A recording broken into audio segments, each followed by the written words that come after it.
मेरा नाम है सृष्टि और आप देखना शुरू कर चुके हैं एबीपी लाइव। आज इस वीडियो में आपके साथ एक खास मेहमान हम जोड़ने वाले हैं और ये आज बहुत इंपॉर्टेंट इंटरव्यू भी होने वाला है, क्योंकि आपने पिछले कुछ दिनों में लगातार कई सारे ऐसे रिपोर्ट्स देखे होंगे जहां पे कोविड को लेकर बहुत सारी बातें सामने आ रही हैं। आपने देखा कि प्रशासन भी पिछले कुछ वक्त में बहुत इसको लेकर सीरियस हो गया है। केसेस जो है वो लगातार बढ़ रहे हैं, लेकिन कोविड कितना खतरनाक है, कहाँ तक पहुंच सकता है, वैक्सीन को लेकर लोग काफी कंफ्यूज्ड है। तो ये सारे तमाम सवालों के आज जवाब देने के लिए हमारे साथ डॉक्टर शर्वरी मौजूद है। Welcome doctor, thank you so much, आपने हमारे लिए टाइम निकाला। Thank you. ओके, तो डॉक्टर सबसे पहला सवाल तो यही है कि अभी जो है यही सुनने में आ रहा है कि फोर्थ लेयर कोविड की आने वाली है। तो डू यू थिंक कि ऐसा सच में है कि हम इस लेवल पे पहुंच गए हैं कि एक बार फिर कोविड की लहर देखने को मिल सकती है? जी देखिए, कुछ पिछले कुछ हफ्तों से शायद हम सभी सुन रहे हैं न्यूज में भी, और खासकर जो प्रैक्टिकल ग्राउंड रियलिटी है वो मैं आपके सामने आज दर्शाना चाहूंगी कि पिछले कुछ हफ्तों से हम देख रहे हैं कि कंसिस्टेंट एक तरह से कोविड के केसेस जो है वो बढ़ते ही जा रहे हैं लगातार तौर पे।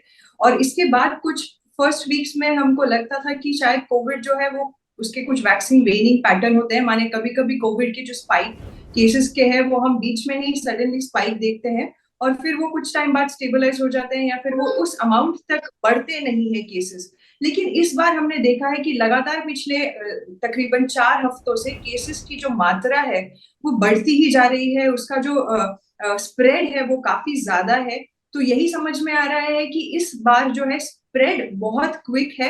मतलब एक अगर इन्फेक्टेड पर्सन है तो वो दूसरे को काफी जल्दी काफी कम समय में इन्फेक्ट कर सकता है। और दूसरी चीज, ये कई सारे लोगों को एक साथ इन्फेक्ट कर सकता है। यही एक कारण है जिसकी वजह से हम ये कंसिस्टेंट राइज ऑफ केसेस देख रहे हैं। हालांकि जो सिम्टम्स हम देख रहे हैं इस बार वो इतने सीवियर नहीं है, लेकिन हाँ, जो इन्फेक्शन पॉजिटिविटी रेट जिसको हम कहते हैं, माने जो मात्रा है पेशेंट्स में उसके बढ़ने की या उसमें पॉजिटिव रिजल्ट्स आने की, वो इस बार हम थोड़ी ज्यादा देख रहे हैं। ओके डॉक्टर, मैं इसी पे आने वाली थी। जैसे क्योंकि हम ये सुन रहे हैं कि ये जो न्यू वेरिएंट है XXB.1.6, ये वेरिएंट ये एक ऐसा वेरिएंट है जो संक्रमित बहुत जल्दी कर रहा है लोगों को। जैसा आपने अभी बोला कि बहुत जल्दी इन्फेक्शन फैल रहा है, तो ये उतना खतरनाक भी है अगर हम डेथ रेट को कंपेयर करें तो? देखिए, कोविड जब पहली बार शुरू हुआ था, शुरुआत हुई थी, तो हमारे पास कोई उसके लिए कोई लड़ने का जरिया नहीं था। तब वैक्सीनेशन नहीं था, तब हमको इस बीमारी के बारे में जानकारी उतनी अच्छे से नहीं थी। लेकिन जैसे 2 सालों में हमने जिस तरह से इसके ऊपर रिसर्च किया है, जिस तरह से इसके ऊपर हम देख रहे हैं कि क्या क्या चीजें निकल कर आ रही हैं जिसका इलाज हम कर रहे हैं, वैक्सीनेशन खासकर, तो इसके बाद जो सिम्टम्स है वो कुछ हद तक बहुत माइल्ड हो चुके हैं। बहुत सारे लोग इससे पहले ही संक्रमित हो चुके थे इसकी वजह से, और वैक्सीनेशन भी एक कारण है जिस वजह से हम सिम्टम्स जो है वो माइल्ड देख रहे हैं। लेकिन अगर इस पर्टिकुलर वेरिएंट के बारे में हम कोई ऐसी एक सिम्टम्स या कोई ऐसी चीज जो अब ज्यादा देखी जा रही है पेशेंट्स में, वो ये है कि शुरुआती दिनों में, पहले 2 से 3 दिनों में बुखार जो है वो काफी तेज हो सकता है। 100 या 101 से ऊपर भी हो सकता है। और उसके उसी के साथ जो बॉडी एक है वो काफी सीवियर देखा जा रहा है।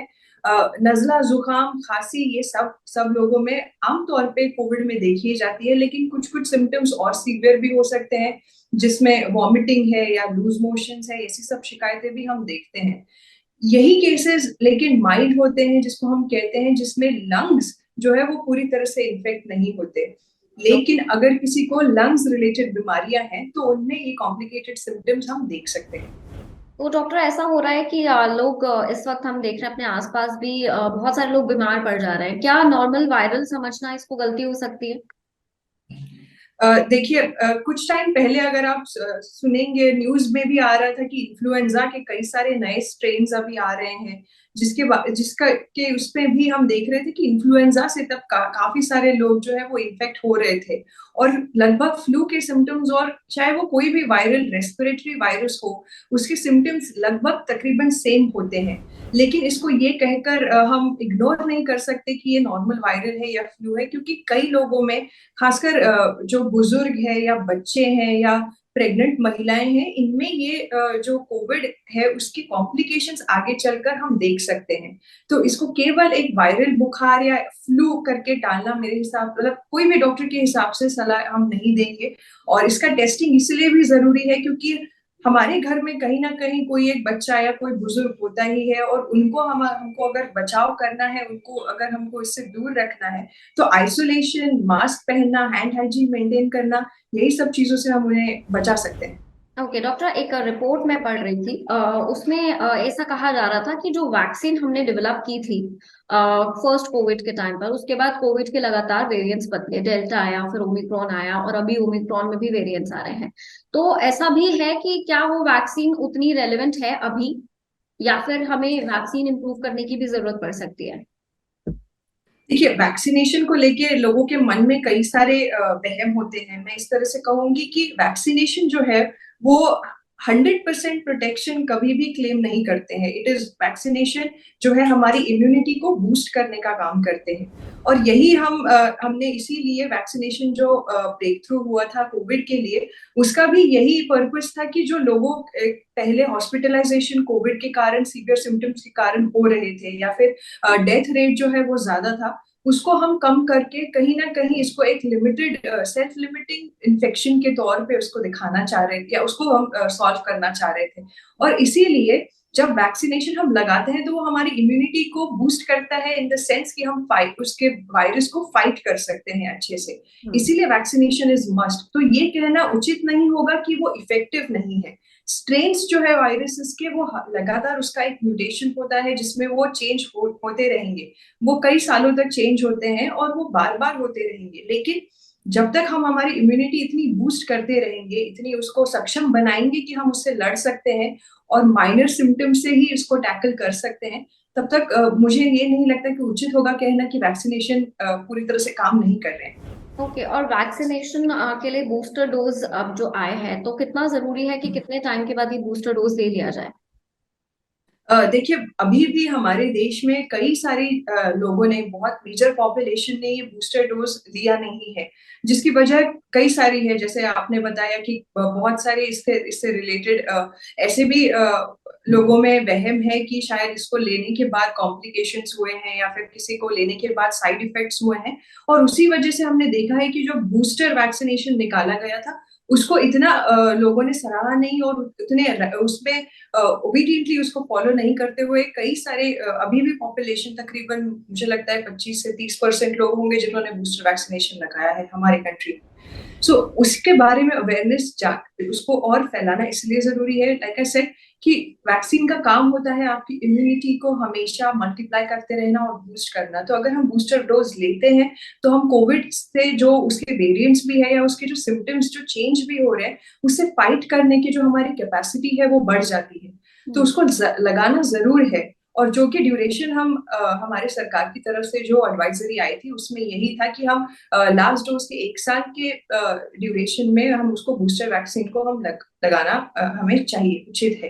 खासकर उन लोगों में जिनकी आयु 60 ईयर्स से ऊपर थी, या फिर बच्चे, या फिर ऐसी महिलाएं जिसमें कोई प्रेगनेंसी है, या हाई रिस्क रिलेटेड कोई भी कॉम्प्लिकेशंस लंग्स से रिलेटेड है, इन सब लोगों में ये बूस्टर वैक्सीनेशन लगाना जरूरी है, अनिवार्य है।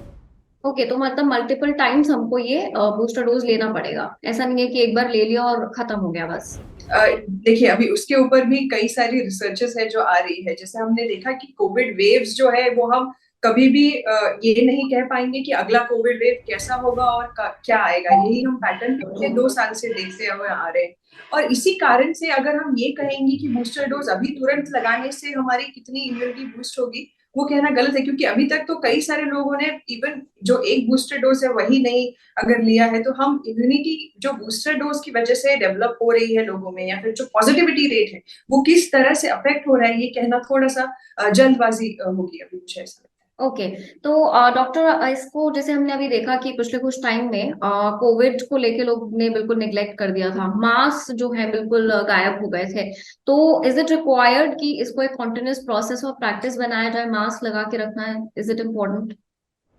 जी बिल्कुल, जो पैटर्न हम देखते जा रहे हैं कोविड के बारे में, एटलीस्ट हमको एक बात पता चल रही है कि जब कोविड कोई भी वेव इनिशिएट होती है, माने उसकी शुरुआत होती है, तो वो लगभग 6 वीक्स तक, माने 4 to 6 वीक्स तक हम देखते हैं कि उसका पीक होता ही है और उसके बाद वो धीरे धीरे डिक्लाइन होना शुरू हो जाती है। इसीलिए जब हम इसका ड्यूरेशन जो है वो किस तरह से होगा, उसका पैटर्न क्या होगा, ये कहना बहुत मुश्किल है।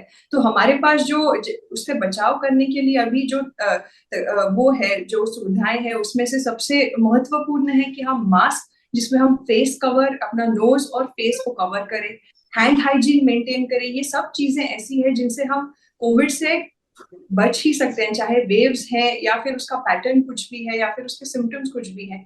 जो हमारे पास इमीडिएट बचने के लिए जो जरिया है वो या तो मास्क है या हैंड हाइजीन है, या फिर क्राउडेड एरियाज से हम अगर इवन अगर हम मास्क डेली बेसिस पे भी नहीं पहनना मतलब अवॉइड कर रहे हैं आजकल लोग, लेकिन क्राउडेड एरियाज जहाँ पे वेंटिलेशन की इतना खास नहीं है या फिर बहुत भीड़ है और चांसेस है कि पहले अगर एक व्यक्ति को उसमें इन्फेक्शन है और वहां से वो कई सारे व्यक्तियों को दे सकता है, खासकर वैसी जगहों पे मुझे लगता है कि मास्क जो है वो हम सबको पहनना चाहिए। और हैंड हाइजीन, सैनिटाइजर का यूज, वो सारी ही चीजें कहीं ना कहीं हम देख रहे हैं कि इग्नोर होती जा रही है, लेकिन वो इवन ये इन्फेक्शन नहीं, लेकिन कई सारे इन्फेक्शन से बचाव के लिए वो सबसे बेहतरीन तरीका है।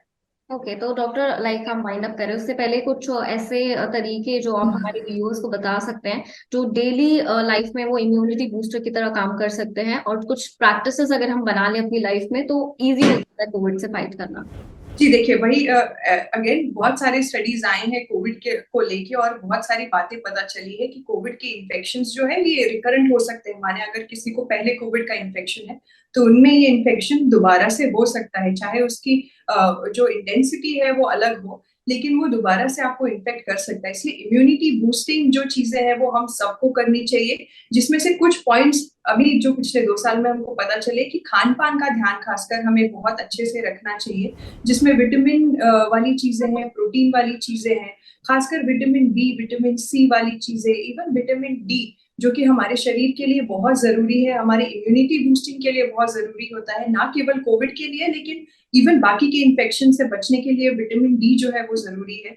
तो ये सारे ही, एक तो हमारे खाने में हमको बदलाव करने चाहिए और हमको देखना चाहिए कि हम हमारे खाने में सब्जी, फल, ये सारी ही चीजें मिश्रित हों। इसके अलावा जैसे मैंने कहा कि एक्सरसाइज, जिसमें हमारे लंग्स जो है वो स्ट्रांग हो सकते हैं, जिससे हमारी लंग कैपेसिटी जो है वो बढ़ सकती है, ऐसे एक्सरसाइजेस जो है हमको रोज कम से कम आधे घंटे के लिए रोज हम सबको करने चाहिए, चाहे वो वॉकिंग हो, चाहे वो योगा हो या मेडिटेशन हो या डीप ब्रीदिंग एक्सरसाइजेस हो। ये रूटीन जो है हमको हमारी लाइफ में सेट कर देना चाहिए। इससे ना ही हमारी इम्यूनिटी बूस्ट होती है, लेकिन कई बार हमने देखा है कि जो कोविड से लॉन्ग कोविड वाले जो सिम्टम्स होते हैं, माने बहुत टाइम तक हम देखते हैं लोगों को खांसी बनी रहेगी या दर्द होगा या सिर दर्द होगा या कमजोरी बनी रहेगी, ये सारी चीजों से भी फाइट करने में एक्सरसाइज और हेल्दी डाइट जो है ये हेल्प करता है। एंड जो हम सबको कहते हैं कि इन्फेक्शन के दौरान भी आप हमेशा ये मेक श्योर कीजिए कि आप पानी बहुत अच्छे से पी रहे हैं। आप कम से कम 2 से 3 लीटर पानी, जिसमें इलेक्ट्रोलाइट्स हो, जैसे जूसेस हैं या नारियल पानी है, ये सब चीजों का सेवन अगर करेंगे तो और भी बेहतर है। ओके, डॉक्टर मेडिकेशन को लेके बहुत कंफ्यूजन होता है। लाइक पहले स्टार्टिंग में जब कोविड की लहर आई थी तब तो लोग ऐसे कंसीडर करते थे कि हाँ डॉक्टर को दिखाना है, या कोविड में स्पेसिफिक आप जोन्स में थे एंड आपको प्रॉपर ट्रीटमेंट मिल रहा था। लेकिन अब लोग घरेलू उपचार पर आ गए हैं कि घर पे कुछ खा लिया, कोई दवाई ले ली, बुखार उतर गया, उसको निग्लेक्ट कर दिया। फिर प्रॉपर मेडिकेशन क्या है इसके लिए अगर नहीं भी आप जा रहे हैं डॉक्टर के पास तो? देखिए, जैसे मैंने कहा कि इनमें जो हाई रिस्क पॉपुलेशन है उनको मैं हमेशा सलाह दूंगी कि वो अपने आप सिम्टम्स को खुद जज ना करते हुए कोई भी दवाइयां अपने आप से ना ले, खासकर जो बुजुर्ग है, जो महिलाएं प्रेग्नेंट है या फिर जो बच्चे हैं, क्योंकि कोविड एक ऐसी इन्फेक्शन की वो हमने देखी है लहर, जिसमें कई बार सिम्टम्स हम एक्सपेक्ट नहीं करते हैं और उसी वक्त वो सीरियस भी हो सकते हैं। तो जब भी आपको लगे कि ये इसकी शुरुआत हो रही है, मैं ये सलाह दूंगी कि एटलीस्ट हाई रिस्क पॉपुलेशन को डॉक्टर की सलाह लेनी चाहिए।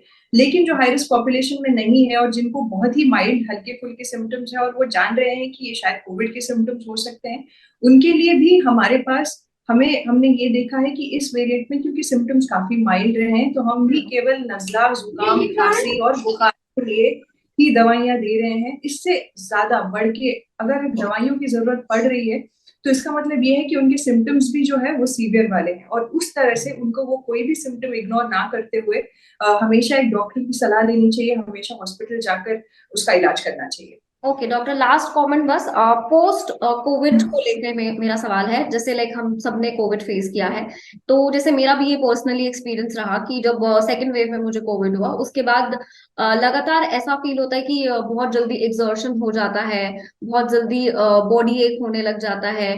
तो पोस्ट कोविड को लेकर आपके क्या सजेशंस हैं कि अगर आप एक बार कोविड आपको हो चुका है तो उसके बाद किस तरीके से रूटीन थोड़ा बेटर किया जा सकता है, या फिर इन सब चीजों को रिजॉल्व किया जा सकता है जो डेली लाइफ में शायद बीमारियां हो गई हैं।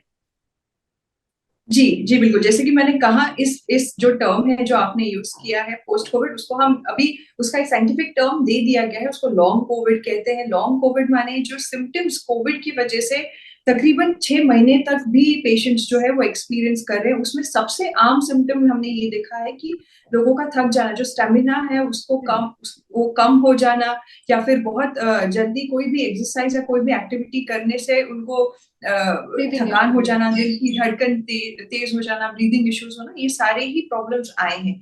लेकिन इसके ऊपर हमने देखा है कि कोई इलाज, अगर हम जो भी स्टडीज रिसर्चेस देखते हुए आ रहे हैं उसमें यही हमने जो कंक्लूजन निकाला है वो है कि इसका इलाज यही है कि ये अपने समय से ये धीरे धीरे जो है इसका वीनिंग होता है, मतलब ये अपने आप ही ये ठीक हो जाते हैं। लेकिन उस दौरान जब आप इससे फाइट कर रहे हैं तब आपकी सेहत को खान पान से मेंटेन करना बहुत जरूरी है। अगर आप किसी डॉक्टर से सलाह लेंगे तो वो शायद आपको एडिशनल सप्लीमेंट्स, चाहे वो प्रोटीन की मात्रा में है या फिर विटामिन की मात्रा में है, वो अगर आपको स्टार्ट करें, या फिर विटामिन डी है या कैल्शियम है, ऐसी चीजें अगर वो आपको दे और अगर आप ले तो लॉन्ग कोविड जो है उससे हम बेहतर फाइट कर सकते हैं। मैं ये नहीं कहूंगी कि उसका कोई एग्जैक्ट एक दवाई से इलाज है या फिर कोई एक ऐसी दवाई खाने से वो जल्दी ठीक हो जाएगा, लेकिन उससे आप फाइट जो कर सकते हैं उसकी क्षमता जो है वो बढ़ जाएगी। Okay okay okay, thank you doctor. मुझे लगता है कि इस इंटरव्यू के बाद लोगों को काफी क्लैरिटी आ जाएगी, जो कंफ्यूजन्स हैं मुझे लगता है कि वो काफी हद तक दूर हो जाएंगे। थैंक यू सो मच हमारे साथ जुड़ने के लिए। और लोगों के लिए मेरे पास आखिरी सलाह यही है कि मास्क पहनो और घर से बाहर निकलने से पहले एक बार सोचिए कि कोविड अभी गया नहीं है। Thank you so much doctor for joining us.